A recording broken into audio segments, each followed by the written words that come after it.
Este trabalho foi elaborado pelos alunos Augusto Reis Balardim, Fábio Gomes Santana, Felipe Duarte Felca, Rodrigo Germano Sandini e William Weber Dallagnol para a disciplina de História do Direito no curso de Direito da Universidade de Santa Cruz do Sul, campus Capão da Canoa. Professora Karina Meneghetti Brenner. Tema: o escravo e a lei no Brasil. A história da escravidão no Brasil remonta ao Brasil colônia. Nesse período, os índios residentes no Brasil foram escravizados pelos portugueses recém-chegados, mas por sua baixa capacidade de trabalho e extrema relutância em extrair os produtos da natureza, aliados ao aumento da demanda dos produtos brasileiros no exterior, foi necessário buscar uma alternativa, e essa alternativa foram os escravos vindos da África.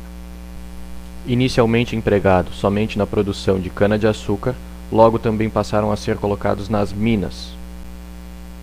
Assim, chegamos na independência do Brasil em 1822, a primeira Constituição Imperial, promulgada 2 anos depois, os Códigos Comercial e Criminal, em 1830, e por fim a promulgação da Lei Áurea pela Princesa Isabel em 1888. Em 1889, quando da proclamação da República, não havia mais escravos no Brasil. Fontes jurídicas. Neste contexto, temos como fontes primárias a Constituição Imperial de 1824, Ordenações Filipinas, o Código Comercial de 1830, o Código Criminal de 1830 e ainda atos, pareceres e jurisprudência. Fontes secundárias. Estas eram baseadas no direito canônico e no direito romano.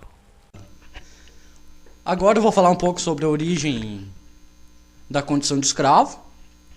Ela pode se dar de 2 maneiras: licitamente e ilicitamente.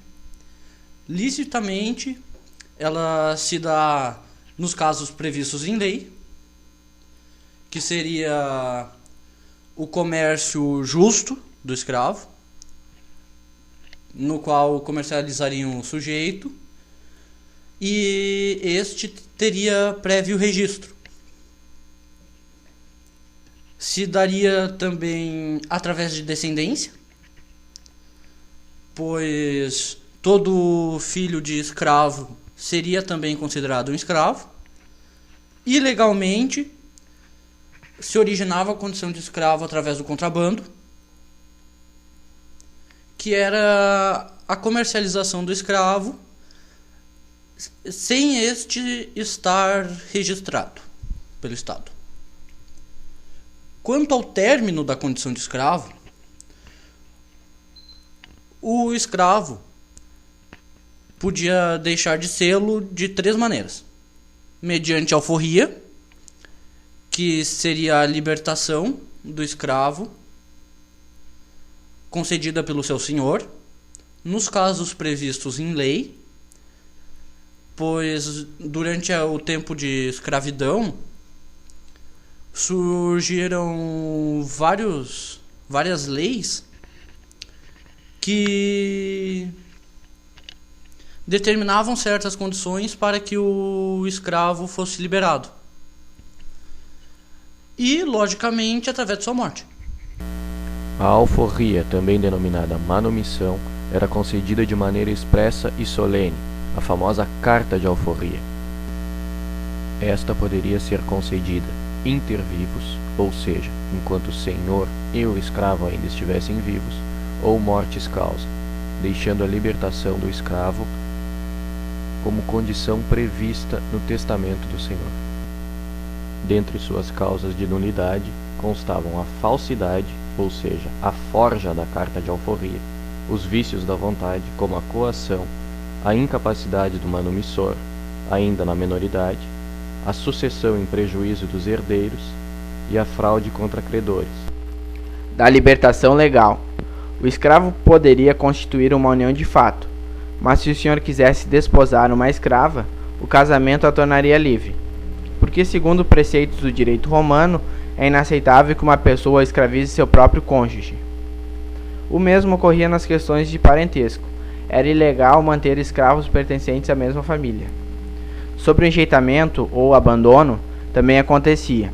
Nos casos em que o escravo já não tinha capacidade de trabalho ou tinha necessidades especiais que o senhor não se dignava em tolerar. Algumas ações do escravo também a libertavam. Se ele descobrisse um diamante de 20 quilates, por exemplo, presumia-se que isso saldaria sua dívida, entre aspas, com o senhor, e ele estaria livre. O escravo, perante a lei civil, era considerado res, ou coisa. Tinha apenas poucos direitos seus resguardados enquanto pessoa. Podia, por influência do direito canônico, requisitar que, em caso de venda sua, seu cônjuge o acompanhasse. Essa união era considerada uma união de fato, e não um casamento propriamente dito. Caso alguém testasse em favor do escravo, os bens reverteriam ao senhor. Apenas o senhor poderia legar bens de pequena monta ao escravo. Ele tinha direito também a receber o excedente do seu trabalho, a receber alguma doação do seu senhor e também a converter os alimentos que recebia em valores para que utilizasse da maneira que julgasse melhor.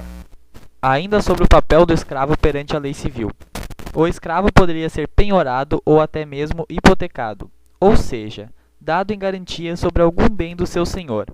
Existia também o condomínio de escravos, que era quando 2 ou mais senhores, numa espécie de empresa, eram donos de um mesmo grupo de escravos, que trabalhavam tanto para um quanto para os outros. E também o usufruto, que era quando o escravo era emprestado para outra fazenda em troca de algum favor de dinheiro ou até mesmo por dívidas. O escravo na lei penal. Na lei penal, o escravo continua res, mas caso cometesse um crime, seria plenamente imputável. Contrariamente ao que se acredita, o senhor não tinha direito de vida e morte sobre o escravo. Podia infligir pena domiciliar, privando-o da pouca liberdade que tinha, ou aplicar a pena do açoite, que era muito comum, em número máximo de 50. Não incidido sobre menores de 21 e maiores de 60 anos. O escravo poderia queixar-se dos maus tratos recebidos. A pena capital era concedida em caso de insurreição grave. Lei Diogo Feijó. Esta lei é de 7 de novembro de 1831. Ela declarava livre todos os escravos vindos de fora do império e empunhava apenas aos seus importadores. Diogo Antônio de Feijó era o ministro da Justiça na época. Lei Eusébio de Queiroz, 1850. Lei Brasileira número 581, 4 de setembro de 1850. Esta lei proibiu o tráfico de africanos para o Brasil. Durante sua vigência, entretanto, o tráfico interno de escravos permaneceu legal, até a Lei Áurea. Seu nome é referência ao ministro da Justiça da época. Lei do Ventre Livre. Lei Brasileira de 1871, que declarava livre os filhos nascidos de todas as mulheres que eram escravas na época, também conhecida como Lei Rio Branco, dado em homenagem ao Barão de Rio Branco. Lei dos Sexagenários. Lei Brasileira número 3270, de 28 de setembro de 1885, que mandava proceder-se à matrícula dos escravos existentes em todo o Império do Brasil, excluindo os acima de 60 anos de idade. Lei Áurea. Lei Brasileira de 13 de maio de 1888. Esta lei libertou todos os escravos do Brasil e foi assinada pela Princesa Isabel.